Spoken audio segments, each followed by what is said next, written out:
All right, so let's go over this exam 3, which is over chapter 4.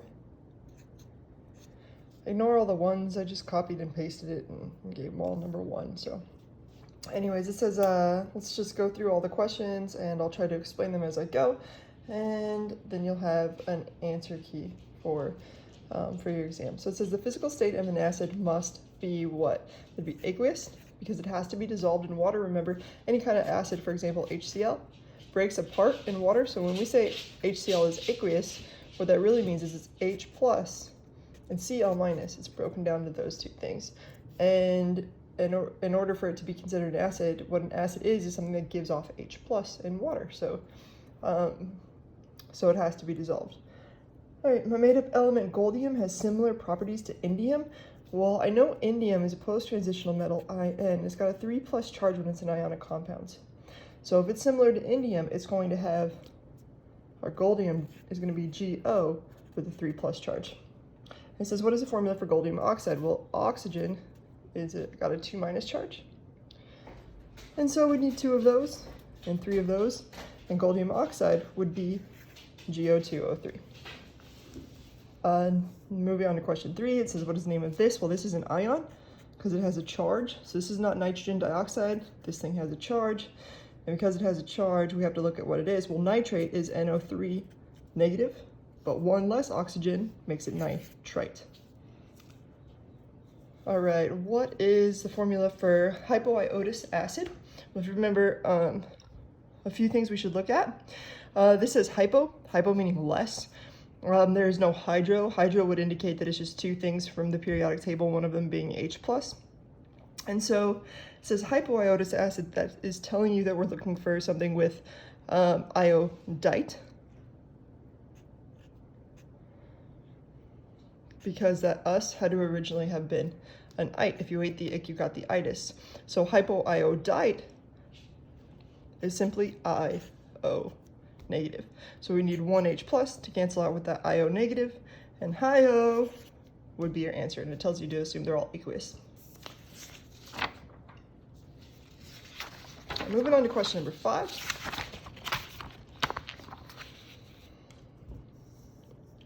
It says, how many more valence electrons does fluorine need in order to have 8 valence electrons?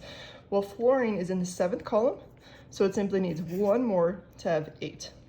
7th column tells you that it has 7 valence electrons, which fluorine is not an acid. Remember, there are essentially 2 characteristics that are required for an acid. We indicated it in the first question. Those things are, it has to give off H plus, or it has to start with an H, is how we'd write the formula right now, and it's going to be aqueous. So all of these start with an H, except this one is not aqueous, and that's why HCl gas is not your answer. All right, number 7. How many oxygen atoms are in a single formula unit? So we're talking about one single thing of zinc dihydrogen phosphite. Let's go ahead and write this down so we make sure we don't mess up. We know zinc is one of those things you had memorized. It's got a 2+ charge. Dihydrogen phosphate is H2PO4 with a negative charge.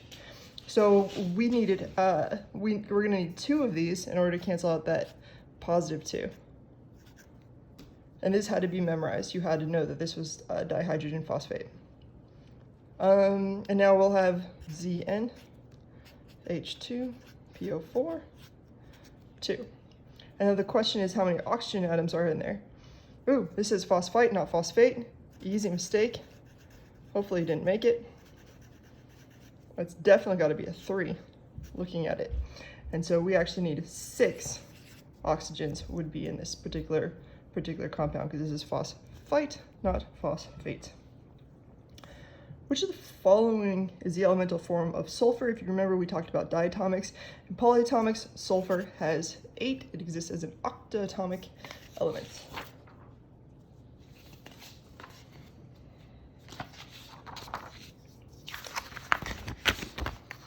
Number 9. Corntium is the name of my made-up non-metal Q. So it says, what is the name of QCl4? Well, if it's non-metal, what that's telling you is it's a molecular compound.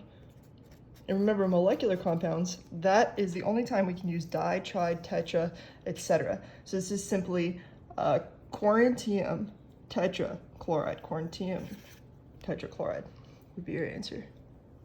Which the following is an example of distillation. Distillation is when we boil one component off of another component in a mixture. It only works for homogeneous solutions, and it's the only thing that works for homogeneous solutions that we have covered, and therefore C would be your answer here. My made-up element goldium is similar to indium. How many? So goldium, again, we were talking about, we gave it this idea of GO, but you wouldn't really need that here. But it has a 3+ charge because indium has a 3+ charge. How many acetate ions would be in a single formula unit of goldium acetate? Acetate is C2H3O2 negative. And we would need 3 of those to cancel out this 3+ charge. And therefore we would need 3, excuse me, 3 acetate ions. Question number 12. Which of the following is an example of a pure substance? This is a fun one. So orange juice is not, it's a mixture. There's water, there's sugar, there's a whole bunch of other stuff. Blood, we covered in class. We talked about it having a variety of different things, red blood cells, white blood cells, each with hundreds of millions of different compounds in them. Ice water though, ice is H2O. Water is H2O. So we've got water, water. Even though it's a different phase, our pure substance would be ice water.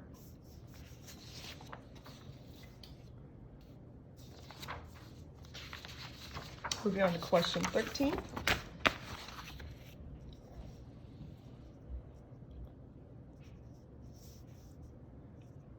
Choose the best method for separating a dissolved sugar-water mixture. Well, if it's dissolved sugar-water, we just talked about it briefly in one of the previous questions, it's homogeneous, right? Which means it's really well mixed, it's going to be a clear solution, it's not cloudy. The only way to separate a really well mixed clear solution that's not cloudy is distillation that we talked about. My made-up polyatomic ion goldate acts just like sulfate. So I'm going to assume that goldate, so if it's just like sulfate, it says it has the same charge and the same number of oxygens, would be something like GOO4 2 negative, because sulfate is SO4 2 negative. It says, what would the name for the acid be of this thing?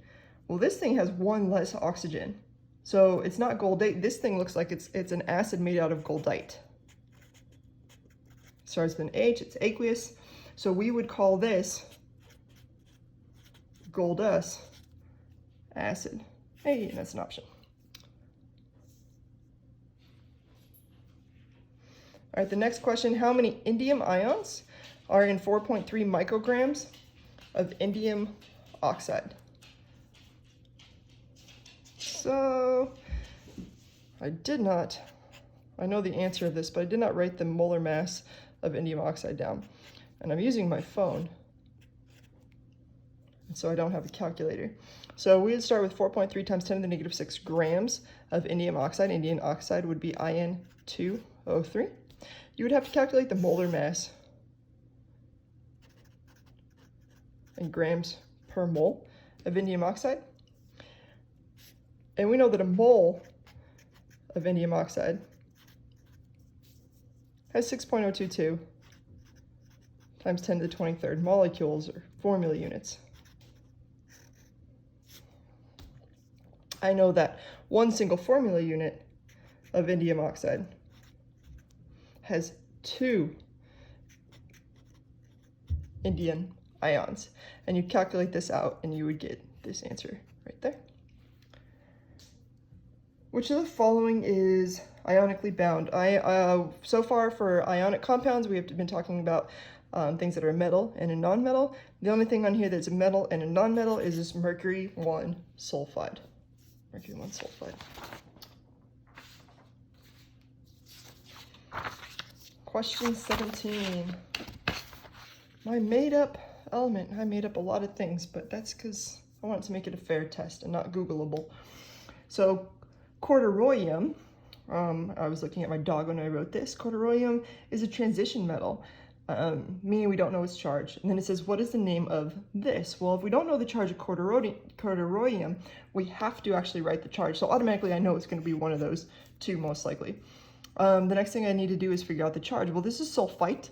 Sulfite is SO3. It's got a 2 negative charge, but there are 2 of them. So there's a total of -4 charge coming from this sulfite, which means that my corduroyum must be +4.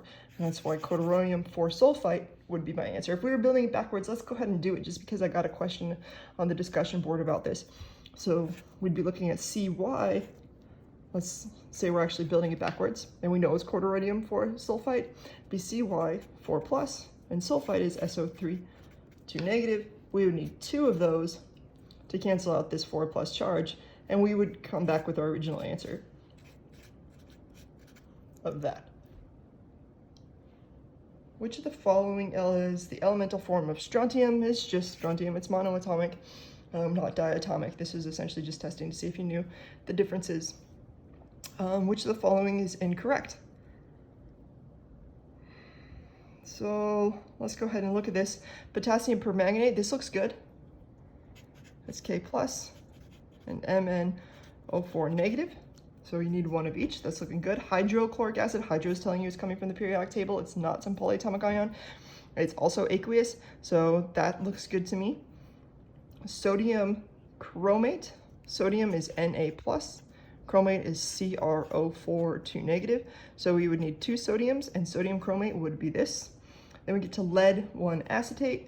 Lead 1 would be Pb+. Acetate is C2H3. O2 negative, you just need 1 of each, and all of these is good. It looks like the answer to me is none of these. And last but not least, what would be the best method for separating oil from water? We talked about this class, we talked about a separatory funnel and decanting. Essentially, you want to pour the oil layer off from the water because they're really poorly mixed. So yeah, hopefully that went okay. Your guys' average was actually slightly higher than a standard exam average, and there were several hundreds, so I'm really, really proud of you guys. You're pulling it off, you're rocking it, and I look forward to a week of quarantine with you. So have a good one. Bye.